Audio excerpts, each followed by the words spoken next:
Becky Lynch addresses the WWE Universe. The feud between the OC and the Judgment Day continues. And the Bloodline celebrate their win at Survivor Series War Games.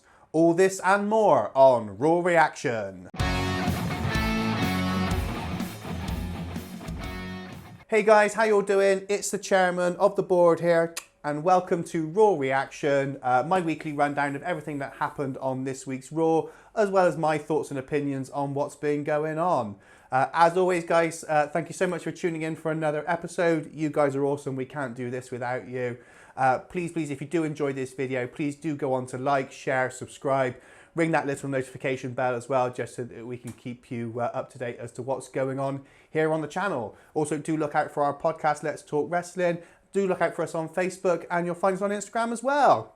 So guys, without further ado, let's have a look on what happened on the first episode of Raw since Survivor Series. So, the episode kicks off with the Bloodline arriving at the arena as the show begins. Missing was Roman Reigns, which was quite noticeable, and we'll get onto that a little bit later on as well. When the action goes into the arena, Becky Lynch comes out to a huge pop from the crowd. Everyone seems really happy to see the man back in action, so all really good on there. She had a really good performance at Survivor Series as well, but we will get onto that when we do our Survivor Series review here on the channel, so make sure you look out for that one as well. So Becky Lynch comes out and says that she's missed the fans, and then she goes out into the crowd to give out some high fives, compliments people on their choices of t-shirts, all really good on there. She talks to a few fans and she says that she's back and that she's ready to knock the heads off of every other woman in the company. This then brought out Bayley to a chorus of boos, and Bayley complained about not having the respect of the crowd after everything that she's done. Lynch was about to head back over to the ring to fight her when she noticed Dakota Kai and Io Sky coming through the crowd. Big fight breaks out in the crowd. They feud. They end up fighting on the concourse and destroy a merchandise stand as well. Becky Lynch ends up successfully fighting off all three women before security and officials break up the fight. Awesome way of kicking off the show. Really, really good on this. Really, really good build, especially after the Survivor Series War Games match. Crowd are fully invested in this, which is really, really good. It works. It did everything that it intended to do, and it started to build up, hopefully, a Becky Lynch and Bayley feud, which I would really look forward to. These two are a class act at the moment, and they really know what they're doing, and they work really, really well with each other. Becky Lynch, I've never been a huge Becky Lynch fan, but I liked her more and more as time has gone on. She is so over with the WWE universe right now. The fans really seem to love her. She got several chants going throughout the segment as well. Everything she seems to do at the moment for the women's division is pure gold. It's absolutely lovely at the moment. Bayley at the moment is also very over as well. The fans seem to love to hate her at the moment. She always gets a good reaction when she comes out. Bayley and Lynch they've got the crowd in the palm of their hands at the moment. They're really, really good. Can they carry the crowd through to what could potentially be a Royal Rumble match? We've got a bit of a way to go before the next Premium Live event, which will be at the end of January with the Royal Rumble. Will they be able to carry a crowd that long, or will we see this one break out a little bit earlier? Let's wait and see what happens on there. But I'm looking forward to this. I really, really am. I think these two could put on a fantastic match. Their mic work is always good, so they're going to be able to build this one up really, really well as well. So really good start to Raw on this one. We then get our first match of the night, which is Rhea Ripley versus Mia Yim. So carrying on this Judgment Day and OC feud, we get the two ladies coming out for a match. Rhea Ripley comes to the ring, obviously, as always, accompanied by Dominic Mysterio. This match, yeah, seemed like an obvious choice, especially after the War Games match. Nice to see these two going on one-on-one. However, this match could just as easily have been Rhea Ripley versus Asuka after the Poison Mist spot that they got in the War Games match. So we'll see whether anything comes of that. I really, really hope that we get Ripley versus Asuka at some point. I would love to see that. That's going to be a fantastic feud. So this match starts off, they lock up, a couple of takedowns by Mia Yim, which ended up sending Rhea Ripley out of the ring to regroup with Dom. Ripley tries to take control of the match. Mia Yim keeps the upper hand, and this all gets a nice little bit of back and forth in it. Some good stuff in this match. Some good kicks, some good punches. Mia Yim especially targeting the legs of Rhea Ripley to take her down. It did take a little bit of time to warm up on this one. It took a minute or two to get this one warmed up, but once this match got going, the better and better it got. I was really, really enjoying this one. This ends up with Dom trying to cause the distraction. Ripley manages to take control. AJ Styles then runs down to the ring and takes Dom out. And in all the confusion, this all goes all out of control, and the ref ends up calling for the bell. So it's a no contest on this one. We then get the rest of the OC and the Judgment Day run down, and a brawl ensues. Great, fantastic, love that. Nice bit of brawl in there, all really good. Styles ends up grabbing the mic, says this feud's is going to end tonight on a 4-on-4 match. So ref comes out to the ring, and we get an 8-person tag team match. So good to see both groups finally as a whole going against each other. We've seen the 6-man. We've seen 1-on-1, so really good to see a 4-on-4 clash. Yeah, really, really good on that. Really like that. This was a really good match as well. Had really good points in it for both teams in there. Both teams were able to take control of different portions of the match, be able to work people down, using quick tags and things like that to help isolate an individual as well. All really good on there. Crowd really popped when Ripley and Mia Yim finally got back in again and were allowed to continue their fight from earlier on. This all ended up with the Nightmare able to get the win for the Judgment Day, hitting a fantastic Riptide to end this high-end action-packed feud. Really good, yeah, a really good quality match on this one. This match did everything that it needs to do in order to continue this feud, continue to develop it. I got a feeling this is going to come to a point where we are going to get a big standoff, one-off sort of final match. Maybe that will be at the Rumble as well. We will wait and see. But I just got a feeling we're going to get a build-up and build, and this is going to build to this has to end one way or the other. Possibly a stipulation-style match as well. We will wait and see. But yeah, really, really liking this. Just going to make a few mentions on there to some of the individuals in there as well. Rhea Ripley. I feel like I say this every week. Rhea Ripley is fantastic. Really good stuff. I love watching her wrestle. I love it when she's on the mic as well. Really, really good on there. There were some lovely moves in this as well. Mia Yim hit some lovely stuff as well. I am really, really glad to see Mia Yim back in a WWE ring. I think she's great. It's a kind of a shame that she isn't getting the crowd reaction that I would have hoped that she would have got on her initial return. But the crowd do seem to be warming to her, whether they seem to be recognising her a little bit more, whether they're noticing her talents in the ring. But she's really, really good, and I really hope that they will continue to grow and develop Mia Yim as a character. Really, really good. I love the whole Mi-Shin thing as well with the name. I think, yeah, absolutely fantastic stuff on this. Dominic Mysterio. I am a big fan of Dominic Mysterio. He may be a little green at times. He may show those signs of inexperience on there. But the heat he gets from a crowd at the moment is undeniable. He comes across as a real heat magnet. The fans really, really just hate him. Whether it's the heel actions that he does in the ring, whether it's the stuff that he says on the mic, it all really comes across. Even the stuff that he does with his attitude towards his dad, Rey Mysterio. The Thanksgiving film bit, if you didn't see that, do check that out as well. That was really, really good. It's really helping to build up Dominic Mysterio as a heel character. Really, really good. If Triple H continues to work with this and continues to develop Dominic, continue with his move sets, his ring work, his mic skills. If they continue to do that, I think Dominic Mysterio will be a huge asset to the company in 2023 and even beyond that. He's still young. He's got years that he can put into the company. I really think they can do some magic stuff with him. But what they're doing with him at the moment, making him a heel with the fans, great stuff. It's great. Proper heel heat. This is proper heel heat. Really, really love it. Excellent. Great to see Styles and Balor continuing their feud after War Games. That was all really good. Gallows and Anderson, great to see them back as well. Priest really good as well. This was just a great match. It's just got great people in it. So yeah, really, really good on this. I'm really enjoying this feud. I'm looking forward to see where it all goes next. But yeah, really, really good.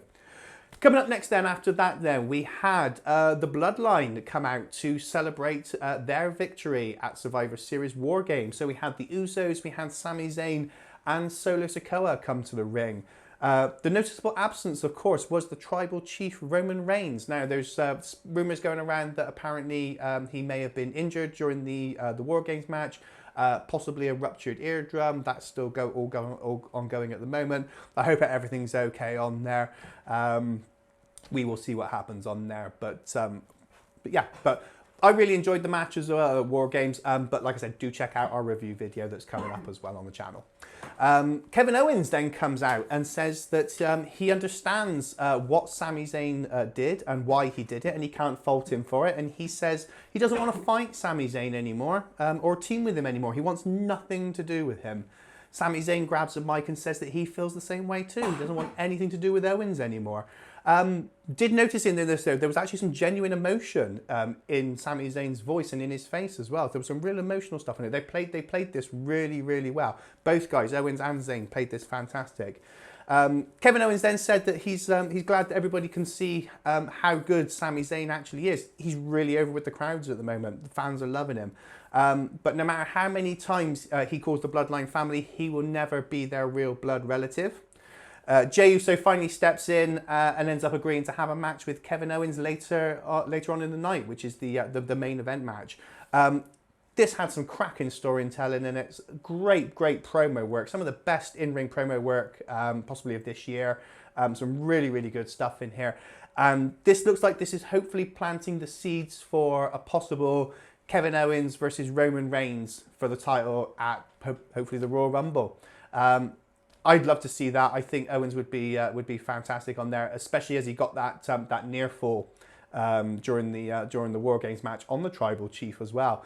So I think they could really build up on that, and hopefully we will see that one at the Rumble. But yeah, I'd really like that one. Would you guys like to see that match at the Royal Rumble? Do let us know in the comments below. Owens versus Reigns would get my vote definitely.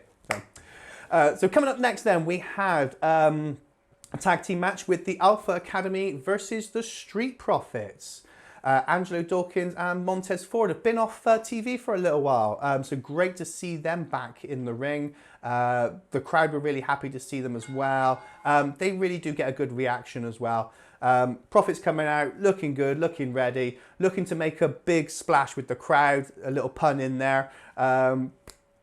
While Gable and Otis had their time to shine throughout this match, this was all about putting the Street Profits back into the mix for the tag teams. These two teams always work well together. We've seen these guys in the past do their stuff. This was a good, solid match all the way through. Thoroughly enjoyed it. The Profits end up picking up the win when Montez Ford hits Gable with a massive frog splash. See where the pun came in there. So winners of the match then, the Street Profits. Yeah, good solid match. Two really good teams as well. Really loving the fact that Triple H is using Alpha Academy so much at the moment as well. They've had wins, they've had losses, but they still look good. They still look good. I think Otis and Gable are fantastic. Gable, one of the best technical wrestlers on the roster at the moment. Otis, pound for pound, probably one of the strongest. Yeah, really, really good on here. The Street Profits, yeah, they are over with the fans. The fans love the Profits. Really, really good. And they know how to control the crowd as well. They know the highs and the lows. They can really get them involved in the match as well. Some of their double team stuff that the Profits do is really, really good as well. They did a double dive over the ropes, which looked amazing. Gable and Otis looked safe catching them as well, which is always really good. That's what you want. And they sold it really well for the Impact. Montez Ford at one point actually got Otis up for a body slam as well, which actually got the crowd going as well. I mean, Otis is only a short guy, but sort of a big build on him, getting him up. Yeah, fantastic. And I just want to say, Montez Ford's frog splash, oh, absolutely love it. Probably the most impactful frog splash in wrestling at the moment. He did the height, The way he hits it, wow, absolutely fantastic. So yeah, really, really good on there. And let's see where that goes forward next. Obviously, there was a lot of speculation going around at one point about maybe they were going to split the two of them up. But at the moment, the Profits are looking solid. Maybe they are going to stick together for a while. I'd like to see them back in the tag team title hunt, definitely. But then I'd like to see Alpha Academy back in the tag team title hunt as well. Really, really good team. Really good. Coming up after that then, we had Austin Theory, the new United States champion, come down to the ring to celebrate his win. And he was very quickly joined by Seth freaking Rollins, the former champion. So Seth comes out and congratulates Theory on his win, but quickly gets underneath his skin by calling him kid and making comments about his age, which Theory did not like. This segment was okay. It kind of sowed the seeds for this to become an ongoing feud. But didn't really do a lot else. It didn't give us any indication of when there's going to be a rematch, if there's going to be a rematch. But maybe this will get, I think this will either get a long build towards the Royal Rumble, or we may see this one come up maybe towards the end of the year. This might be like the end of the year title match on Raw, especially at the moment while we don't have the main titles or tag titles on Raw. So, but yeah, a short, simple segment, but did everything that it needed to do, so can't really complain too much on that one. Coming up after that one then, we have the hopefully what is the end of the storyline of The Miz versus Dexter Loomis. This story for me has gone on far too long, which is a real shame because I'm a big fan of The Miz, I'm a big fan of Dexter Loomis. I would like to have seen this one. I think this story could have gone 3 or 4 weeks shorter, and would have given us a better story as a result. But yeah, finally, this is the match that Dexter Loomis has been waiting for. His opportunity to defeat The Miz and get himself a WWE contract. This match was billed as an anything goes match. Basically, it's a no DQ match. Let's just say what it is. So. Miz tried to get out of the match again by saying that his hand was still injured from the cactus from last week. Whatever. But Adam Pearce came out and said, "No, we're not accepting that. You've still got to fight." So this match, yeah, short, simple, did everything it needed to do. There was a nice little bit of back and forth on here before Loomis eventually locks Miz in his submission hold and picks up the win. So that's all done now. Dexter Loomis is now officially a member of the Raw roster. Thank God, because I think that would have been, didn't really want to see this one drag on any longer. So glad this is all done. Really pleased to see Dexter Loomis on the Raw roster. Hello, Dexter. Thank you so much for joining us. Yeah, really, really good on there. Yeah, nothing major on this one, but yeah, all done and dusted, thankfully. So yeah, really happy with that one. Crowd didn't seem to get massively into this match either. I think they probably felt the same way. It's gone on too long and they quickly lost interest in it. But it's done now, so let's move on. I could see The Miz probably starting up a feud with Johnny Gargano. Be interested to see where Dexter Loomis goes, where he might go next and who he might target. That would be an interesting one to see where they're going to put him and what he's going to do. Are they going to keep his association with Johnny Gargano as well? We will see. We will see what happens. But yeah, I'm really glad to see him on the roster. So really, really good on there. Right. On next then we had Dakota Kai versus Candice LeRae. So Dakota Kai, absolutely brilliant. I really am a big fan of Dakota Kai. I thought she was one of the standouts in the Survivor Series War Games match as well. Yeah, really, really good on there. And Candice LeRae, good to see Candice LeRae back. She's been off our screens for a little while after selling the injury at the hands of Damage Control. So Candice back, and she's looking to get a little retribution against her assailants. Her first target, Dakota Kai. So both these women are really, really good. They're very skilled performers. They were able to put together a match that was competitive and entertaining. And the nice thing is that WWE actually gave them a decent amount of time to tell their story. So they didn't have to rush anything through.